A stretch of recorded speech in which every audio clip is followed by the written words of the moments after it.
নমস্কার। আজ আমরা গেছিলাম বীরচন্দ্রপুরে। প্রথমে আমরা চলে গেছিলাম নিতাই বাড়িতে। এটিকে গর্ভবাস মন্দিরও বলা হয়। এই স্থানটি হলো শ্রী শ্রী নিতাই মহাপ্রভুর জন্মস্থান। মন্দিরটি দেখতে খুবই সুন্দর, কিন্তু সেখানে ক্যামেরা অ্যালাউ না থাকায় আমি তোমাদের কোনো ভিডিও দেখাতে পারলাম না। এরপর আমরা চলে গেছিলাম বীরচন্দ্রপুরের ইস্কন মন্দিরে।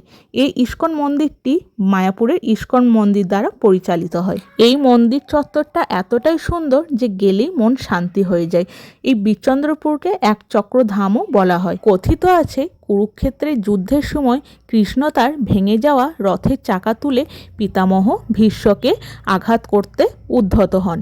অর্জুনের মিনতিতে তিনি শান্ত হন এবং চাকাটি ছুঁড়ে ফেলে দেন, এবং সেই চাকাটি বীরচন্দ্রপুরের এই জায়গাতেই এসে পড়েছিল।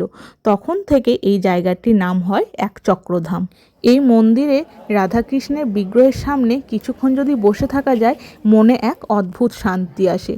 যাই হোক, আমরা কিছুক্ষণ বসে থাকার পর তারপর মন্দিরের চারিপাশটা একটু ঘুরে নিলাম।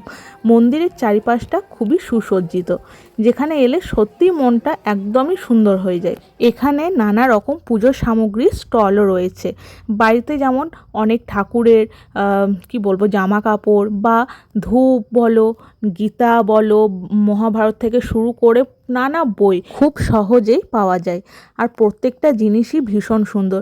এমনকি বাচ্চাদেরও প্রচুর জিনিস রয়েছে। যেমন এখানে দেখো, সোনাই কিনেছে একটা ড্রয়িং বুক।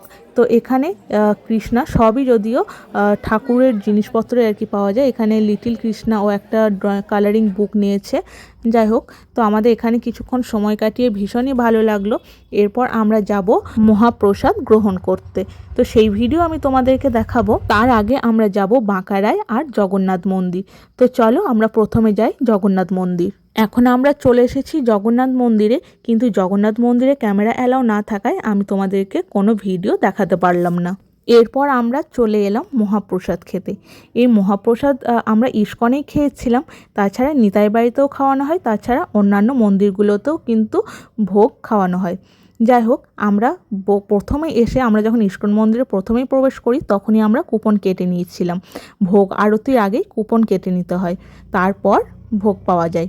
আর আমি বীরচন্দ্রপুর যতবারই গিয়েছি ততবার এই ইস্কন মন্দিরে মহাপ্রসাদ গ্রহণ করেছি। প্রসাদের কোনো রিভিউ হয় না, কিন্তু আমি তাও তোমাদের সঙ্গে শেয়ার করব কি কি ছিল। তো প্রথমেই দিয়ে দিয়েছিল অন্ন, তারপর ছিল মিক্সড ভেজ ডাল, তারপর ছিল ফুলকপি আলু রসা, তারপর ছিল মিক্সড ভেজ, আর সঙ্গে ছিল শীষ পালংয়ের একটা তরকারি। আর প্রত্যেকটা খাবার জাস্ট অসাধারণ ছিল। আর তারপরেই দিয়ে দিয়েছিল পরমান্ন, চাটনি আর পাঁপড়। এরপর আমরা চলে গেছিলাম বাঁকারায়ের উদ্দেশ্যে, কিন্তু বিগ্রহের ছবি তোলা নিষিদ্ধ থাকায় আমরা সেখানে মন্দির চত্বরে ছবি তুলে আর প্রণাম করে চলে এসেছিলাম।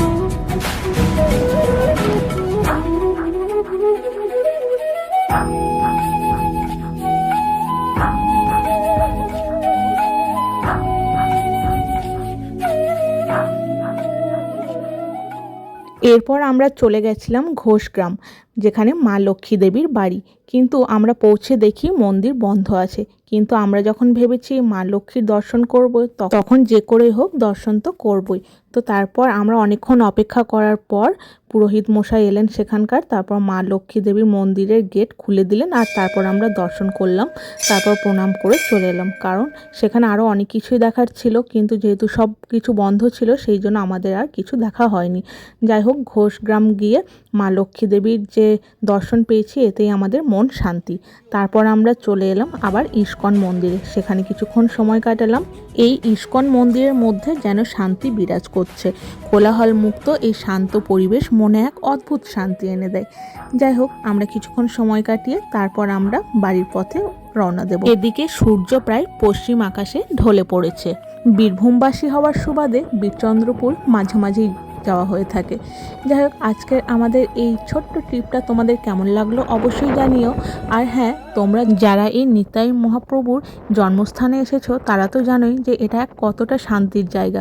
আর যারা আসোনি তাদেরকে আমি একবার বলবো, অবশ্যই এই জায়গাটায় এসো, একবার ঘুরে দেখে যাও, মনে এক অদ্ভুত শান্তি আসবে। কি কি কিনেছি, এটা এখানে একটা মহাদেবের ছবি নেওয়া হয়েছে। তো এটার একটা লাইট জ্বলে, চার্জেবল, তাই তো রে, চার্জেবল একটা পয়েন্ট দিয়েছে। তো সেইটা দিয়ে চার্জ করতে হবে। আর এখানে খুব সুন্দর একটা রাধাকৃষ্ণর পিকচার নিয়েছি, এটা ওয়াল হ্যাঙ্গিংয়ের জন্য ইউজ করব। তো এটা ওয়াল পিকচার একটা। আর এখানে সোনাই নিয়েছে একটা কালারিং বুক, তো এটাও কালার করার জন্য নিয়েছে। এসে অলরেডি কালার করা একটা হয়েও গেছে, দেখায় এই যে এইটার থেকে এটা কালার করেছে ছোটা কৃষ্ণা। তো এরকম, হ্যাঁ লিটল কৃষ্ণা, ছোটা কৃষ্ণা, যাই হোক অনেকগুলো আছে।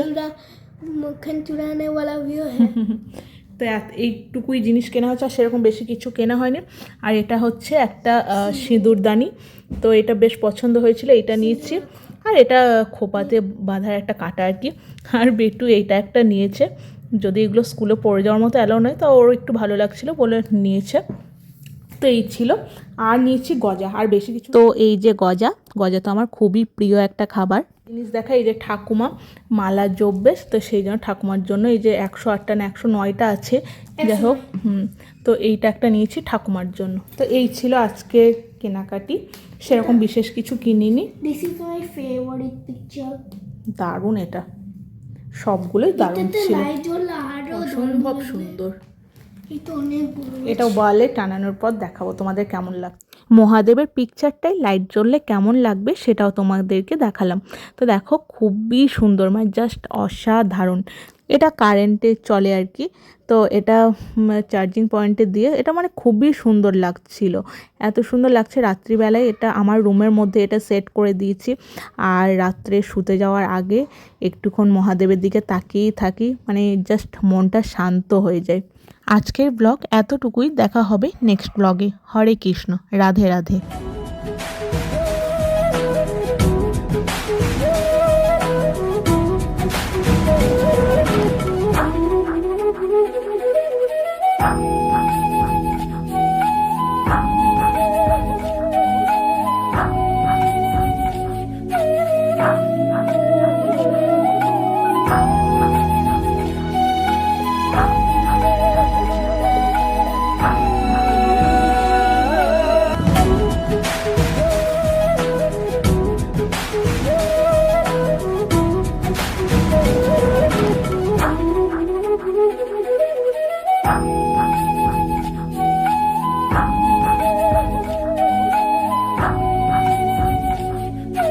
Yeah.